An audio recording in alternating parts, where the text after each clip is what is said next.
Before we jump into today's episode, let me ask you a really quick question.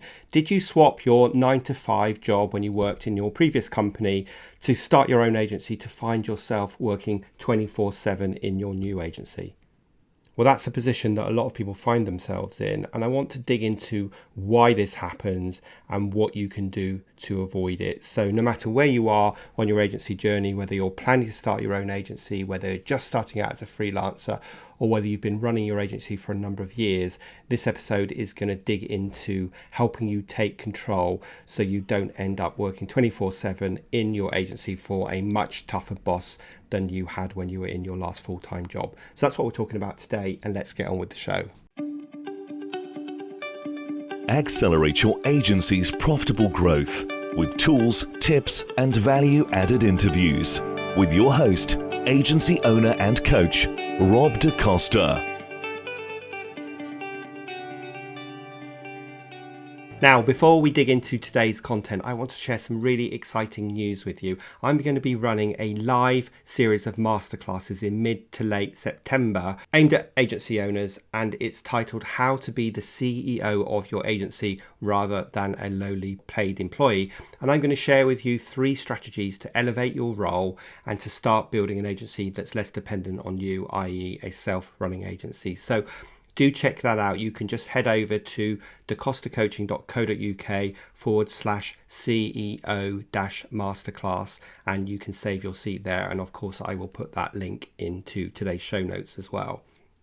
So let's just cast our minds back to why we started our own agency. And again, if you're listening to this and just thinking about starting your agency, then there's some really wise words from us more experienced people who have been running our agency for a number of years.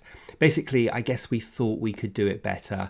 We wanted more control over our own destiny and the types of work we did. We wanted flexibility in our life, and we probably wanted freedom, whether that be financial freedom ultimately, or freedom to pursue other interests, or freedom to only work a certain amount of time.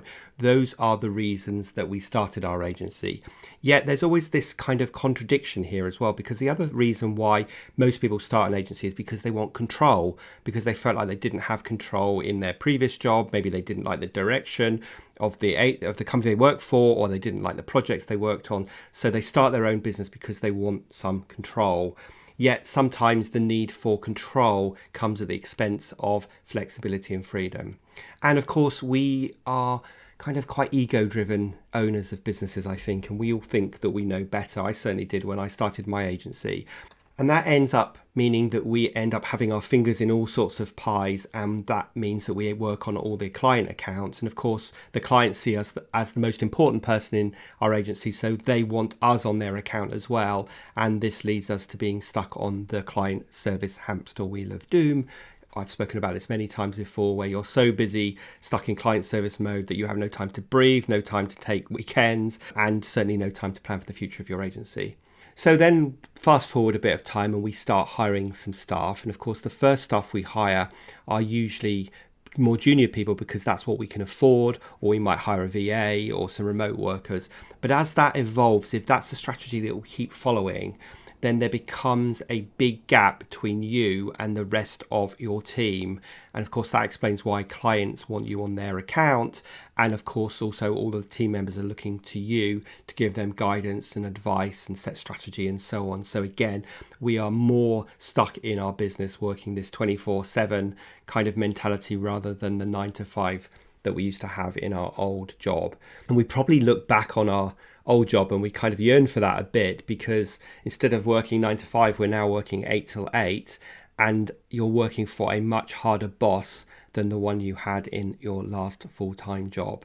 Now, I'm sharing all of this from a position of experience because these are all things that I went through when I ran my agency for 11 years, and they're also mistakes that I made and mistakes I see other agencies make. Indeed, they often call me in them when they're at this point because they want some help to kind of unpick this and put some strategies and foundations in place to change this, which is what I'm going to share with you in this episode.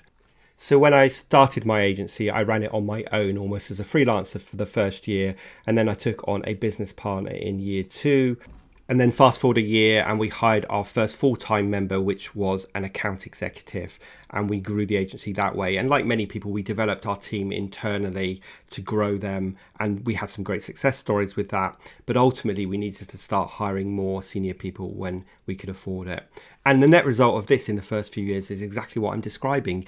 I was entrenched in every single client account. I was busy doing pitching. I was trying to market the agency. I was trying to build all the internal structures to make sure we didn't fall over, and obviously keep developing our offering. So you are really wearing many, many hats. And I definitely wasn't working 9 to 5. I definitely was working this kind of 8 to 8 type of job. And it was knackering, if I'm honest with you. I'm sure a lot of you can relate to this. Certainly with the 350 plus agencies I've worked with over the past 16 years as a coach and mentor, I've seen that exact cycle time and time again. And it isn't surprising because obviously, as I said, in the early days, we can't afford a lot. We don't want to take too many risks. So we can't afford to hire amazing people. So we hire junior people, and this big gap exists between you and the rest of them. So I thought it would be a really good idea to share with you what some of my clients have done to start building their own self-running agency, i.e. an agency that's less dependent on them. And I just jotted down a bunch of random thoughts of the commonalities between what they're doing to be able to start stepping away and be less involved in every aspect of running their agency, or even get to a point where they're only working 1 or 2 days a week in their agency, which is completely possible, and some of my clients have done it. So it all starts by having a really clear business plan. You need to know where you're going. You need a roadmap for your agency so that you can assess where you are on that roadmap and what your focus needs to be next. And then once you start having a team, you need to communicate that plan to the rest of the team, because you want them to buy into that journey. You want them to be excited by the destination, and you want them to support you on the roadmap to getting to that destination. The next thing that a lot of successful agencies who are trying to extricate the owner from the agency does is they hire people to plug that gap that I've been talking about between you and the rest of the team. So they have a mentality from day one of hiring absolutely the best they can afford, rather than kind of cutting corners and hiring a very junior person. Yes, of course, you're going to hire junior people and develop them, but that can't be your only strategy. So successful agencies hire the best people they can possibly afford, and that is dictated by the business plan and the roadmap that they've created. Then, of course, what they do is they invest the time in training their team to be fantastic client managers. So obviously that means delivering fantastic work to the clients, but it also means managing them, learning how to say no, learning how to push back, and learning how to make sure that it is a balanced partner-partner relationship. So that's the third point that successful agencies implement, is great training for their team.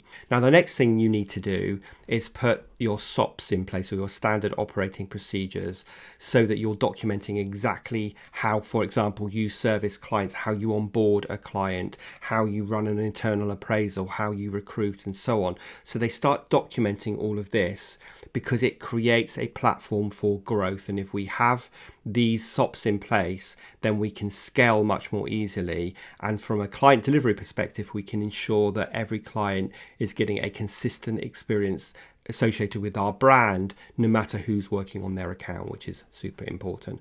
And when you have this in place, it becomes easier to have other people servicing clients and convincing your customers that they don't need you on their account.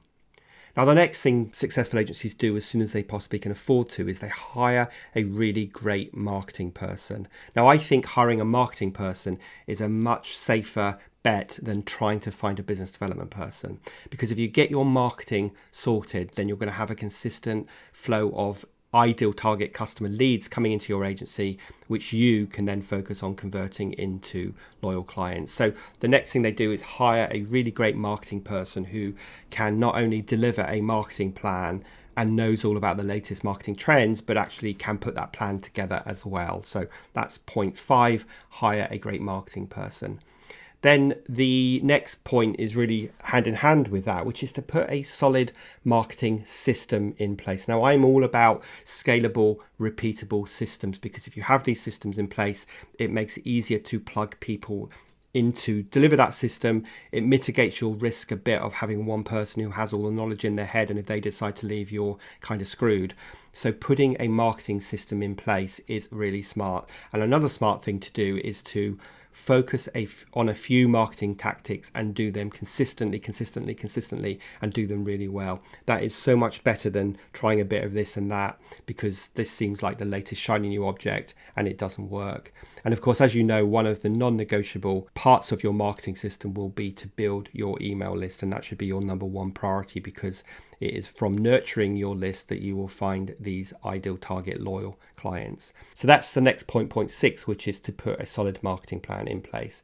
And then point 7 is to create a senior leadership team as soon as you possibly can, and start delegating aspects of the business plan to those guys to take some weight off of your shoulders. So the senior leadership team will be in charge of creating and delivering the business plan, and also delivering the components of the business plan, which are like working on your agency tactics rather than in your agency, and they don't all have to fall on your shoulders.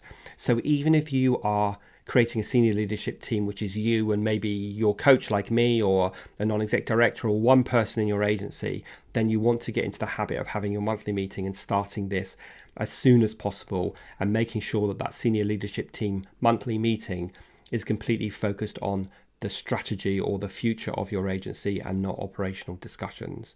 And then the last point, which kind of ties all this together, is that when you are able to do all of what I've mentioned, you're able to focus on your superpower, i.e. the things that you as the agency owner are really best placed to do, and you can start to delegate the rest because you now have a team, or you can automate, or you have a system in place.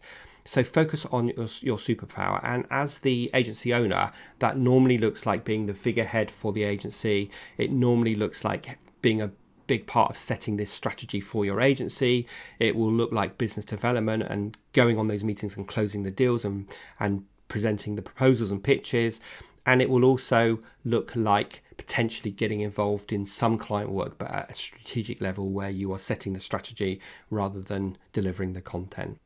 So those are 8 steps that you need to start implementing to start extricating yourself from your agency and becoming an agency that is self-running. And as I said, when I look at my clients that have achieved this, those are the things that they are focusing on that are making a big difference. So I hope that's giving you some good food for thought. It's really important to remember that when you run your own business, you don't have to be tied to it, working 12-hour days.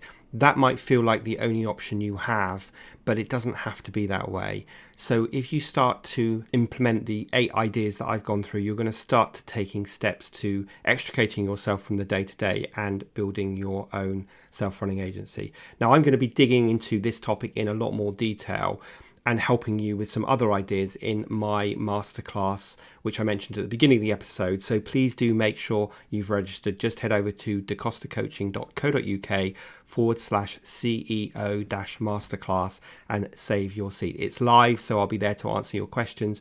And we're going to be digging into 3 kind of key mistakes that people make and 3 strategies you can implement to start stepping into that CEO role and building an agency that's less dependent on you, i.e. your own self-running agency. So I hope to see you on the masterclass. And of course, as ever, if you found this episode useful, please do consider leaving a review. I've even put a video into the notes below to show you how to leave a review on Apple. And of course, please do share the episode with your colleagues. The more people that listen to this podcast, of course, the more people I can help. So other than that, have a great rest of your week, and I will see you next week for the next episode of the Agency Accelerator podcast.